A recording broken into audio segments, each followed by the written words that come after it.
Right ఒకసారి హైదరాబాద్కి వెళ్దాం. హైదరాబాద్లో మనం చూస్తే ప్రగతి భవన్లో సీఎం కేసీఆర్తో కవిత భేటీ అయినట్టుగా తెలుస్తోంది. ప్రధానంగా మనం చూస్తే ఈ భేటీలో కవిత కేటీఆర్ హరీష్ రావు కూడా భేటీ అయినట్టుగా తెలుస్తోంది. సీఎం కేసీఆర్తో మంత్రాలు జరుపుతున్నట్టుగా తెలుస్తోంది. దీనికి సంబంధించిన పూర్తి డీటెయిల్స్ అందించేందుకు మా ప్రతినిధి శ్రీరామ్ అందుబాటులో ఉన్నారు. శ్రీరామ్,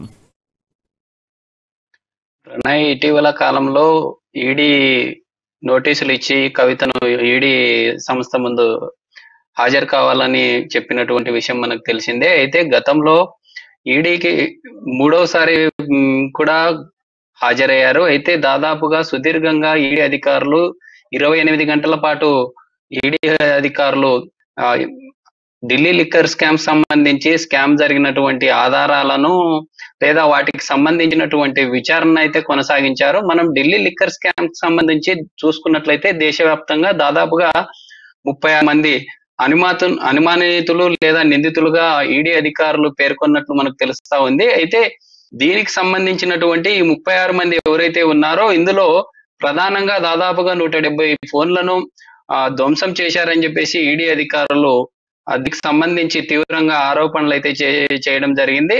మూడోసారి ఈడీ ముందు హాజరైనటువంటి కవిత నిన్న ఈడీ అధికారులు గతంలో వాడినటువంటి సెల్ ఫోన్ లో సంబంధించి డేటా కానివచ్చు, రికార్డెడ్ అయినటువంటి ఆ వ్యవహారాలు ఏవైతే ఉన్నాయో మాటల విషయంలో కావచ్చు, లేదా ఇట్లా వివిధ సౌత్ గ్రూప్ కు సంబంధించినటువంటి కంపెనీస్ పరంగా ఎటువంటి వ్యవహారాలు జరిగాయి ఏంటి అని ఈడీ అధికారులు సెల్ ఫోన్లను తీసుకురావాలని చెప్పి దర్యాప్తు చేయడంతో నిన్న ముందు గతంలో నేను 10 సెల్ ఫోన్లను వాడానంటూ కూడా కవిత జరిగింది. అయితే గతంలో ఎవరైతే ఈ ఈడీకి సంబంధించినటువంటి వారు ఉన్నారో ఆ అధికారి గతంలో నేను వాడినటువంటి 10 సెల్ ఫోన్లను పగలగొట్టడం జరిగింది, లేదా అందున్నటువంటి డేటా ఎరేజ్ చేశారంటూ కించపరిచారని చెప్పేసి నిన్న మీడియా ముందుకు వచ్చి తమ యొక్క ఆవేదనను వ్యక్తం చేసినటువంటి పరిస్థితి. అయితే నిన్న జరిగినటువంటి ఈడీ దర్యాప్తులో భాగంగా నిన్న రాత్రి చూసినట్లయితే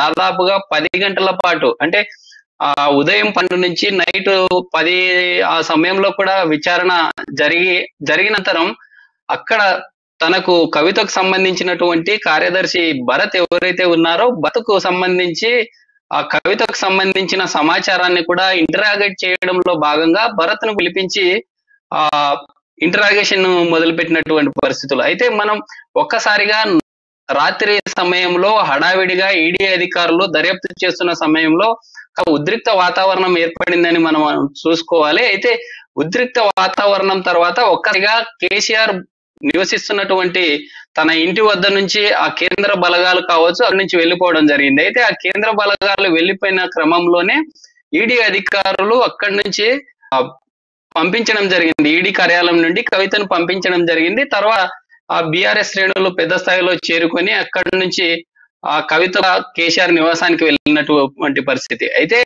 నిన్న జరిగినటువంటి ఈ కీలక భేటీలో గతంలో ఈడీ అధికారులు చేసినటువంటి ఆరోపణలను తిప్పికొట్టే విధంగా ఈ సెల్ ఫోన్లను తీసుకుపోయినట్లు తెలుస్తా ఉంది.